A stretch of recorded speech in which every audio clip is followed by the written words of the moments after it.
last time on My Hero Academia. Wow!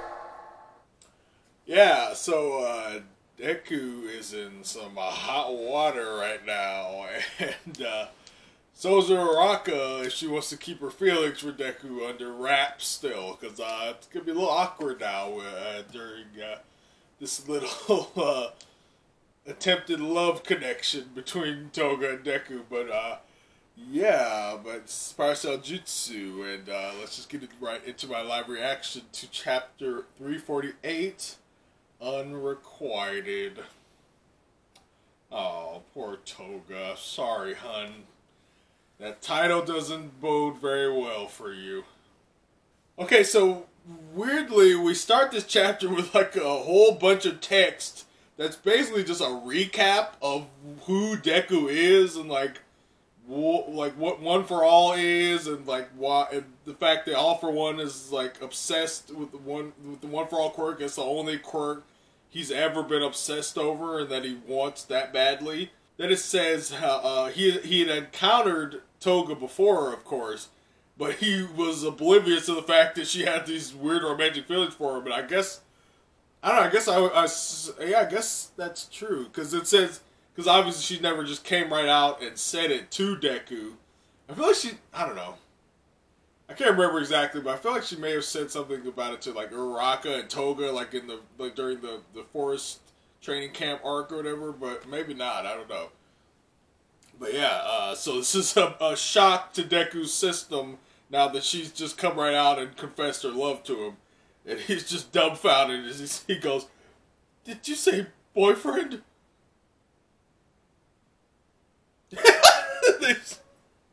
And then he just snapped, "What are you talking about?" And the info box, or the narrator says, because for all his triumphs, he was still just a damn nerd. So, is this Bakugo narrating the situation right now? You damn nerd. So yeah, Deku's just like, "What are you talking about?" And then Toga's like, "I've loved you since the moment I first saw you. You were covered in blood, and you looked just like my first crush." Okay, so we're getting their little flashback to during the forest training camp arc, where he was like, Deku's on Shoji's back, and he was all beat up. And then I guess we see Toga's first crush, who, yeah, looks a lot like Deku. Weirdly enough. Looks a whole lot like Deku. That'd be interesting if they were like classmates and they both went to the same middle school or something. I don't know how I'm not sure how old Toga is. I don't think she's the same age as like Deku and everybody, but I think she's like a year or two older than them. So yeah, it's probably not, actually Deku. Yeah. We see this beachside battle just raging around them with like the water splashing all over the place. And she goes, "You're so cool, Izuku. I want to be you." Oh boy, now she's getting all obsessed ex-girlfriend over here. She's getting all yandere. So let me suck some blood. Oh, well, I mean, hey, she talked about sucking things. Oh, sorry, never mind. Deku's just still dumbfounded. But boyfriend? Like a guy you take to the amusement park for a date? Who you hold hands with? Who you split a crepe with? So Deku's just having a meltdown right now. No girl has ever given him a love confession before, or asked him to be her boyfriend. And Uraraka's just standing there silent, but she's looking very like serious, but she doesn't really know what to say. And Toga goes, "For me, turning into someone else is all about love. It's the only way I can feel satisfied." And then suddenly, someone goes, "Second wave incoming! Watch out!" You just see that floating weird Nomu from the last chapter who's like shooting his like body parts around or something. It's just like you see big like barbs shooting right towards Toga. It just the impact around her, just like crashing water all over the place. And she doesn't even care. She goes, "Tell me, hero, What do you want to do to me? Uraraka's still not saying anything. But she's reflecting on what Toga just said.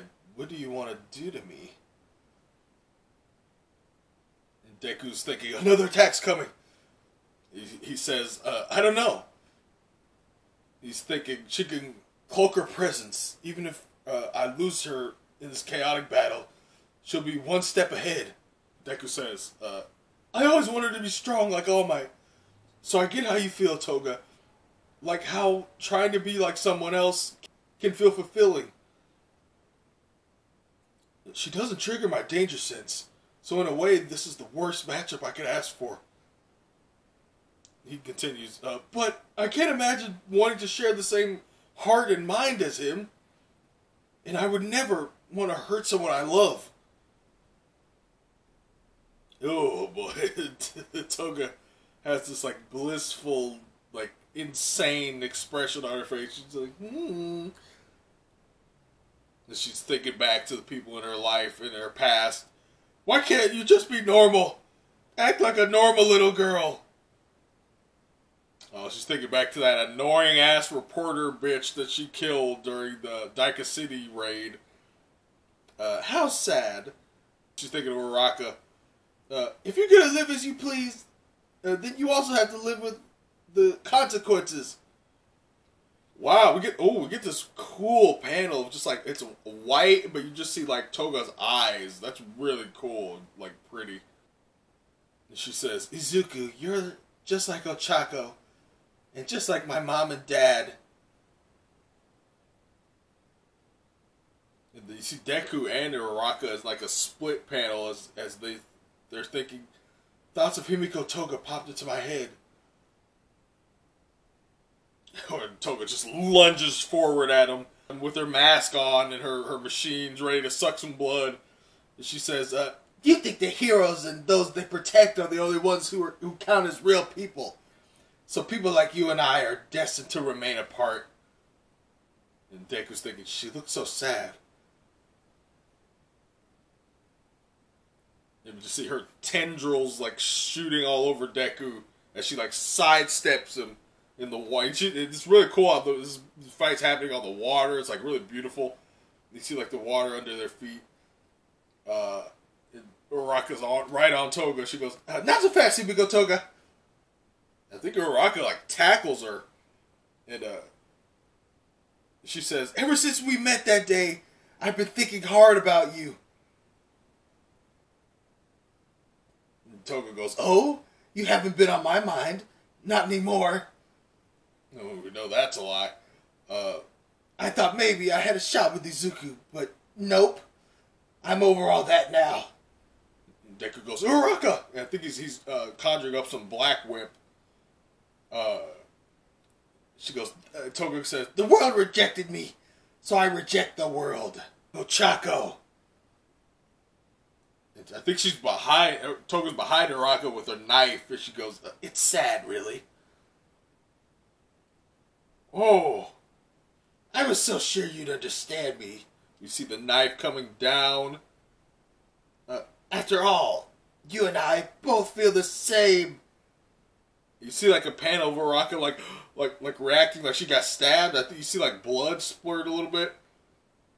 But actually, oh my god, that's so cool. Oh my god, it's beautiful. Froppy just came in the nick of time and just kicked her. Just like this drop kick right into Toga's stomach. But I think Toga did nick Uraraka a little bit, like her shoulder. But Froppy kicks her, sends her flying, kicks her with those mighty frog legs.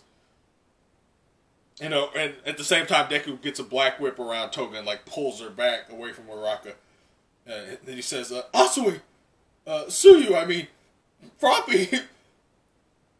So, let me just see this cool pose as Froppy just like does her like frog pose. And she goes, sorry it took me so long. Deku says, are you hurt? Are you talking to Uraraka? She goes, nah, just a scratch. better get that knife. My blood's on it. So yeah, just like Stain, you don't want Toga getting her hands on your blood. Because she will use it to very devious ends. And, I think Froppy says, she's the least predictable of our opponents. So we warped her to an isolated island. Too bad the plan backfired. So Toga just like gets up and she goes, "Sue you!" And Froppy goes, "Get going, Deku. Chatting about romance here is the last thing you need to be doing. We'll deal with Himiko Toga as planned. Uravity has gone up against her more times than anyone, so she'll take the lead here. And we'll get the job done." So Deku's standing there in the water with his black whips. And Uraraka goes, "Deku, get Shigaraki." And Deku's thinking back to I guess both of us are kind of weird. And Uraraka just looks at him and smiles, and she goes, "Good luck." Oh my god. Oh, I'm only just now noticing. You see, Toga's she's in this like animalistic pose, and she's gotten an upgrade with her tech. Her little gadget, her bloodsucking gadget, seems to have like rocket boosters or something. Like they look like really sharp, like claws, but they're like floating with like some kind of propulsion technology. That's pretty dangerous, but pretty fucking cool. And so she's got her knife, and she's like Stain or something. Like she has her knife, and she's just like, ugh. She looks really cool in this panel. And she says, "It's so hard to live being me, even though I'm full of all this love." And Uraraka goes, "Go now!" And then Deku just takes off running, and that's the end of the chapter. So man, okay. So Deku's gonna have trust in his friends Ochako and Froppy to handle Toga, because he's gotta get to where Shigaraki is as soon as possible. So yeah, that's a pretty solid chapter. So yeah, I guess Toga is certainly Deku's kryptonite. If he has a kryptonite, it's Himiko Toga, because she could evade his danger sense, and she flusters the hell out of him with her love confession. Very powerful against a nerd who's never had a girlfriend. But yes, I guess as powerful as Deku is, he's still got all that awkwardness inside of him with all that power. But yeah, that's a cool little chapter there. So yeah, it'd be cool to see Froppy and Uravity handle Toga without Deku. I think they can definitely handle her. It won't be easy, especially with her new rocket suckers. But yeah, I definitely want to see them pull that win out. But yeah, it's gonna be it for my live reaction. But yeah, like, comment, and subscribe for love.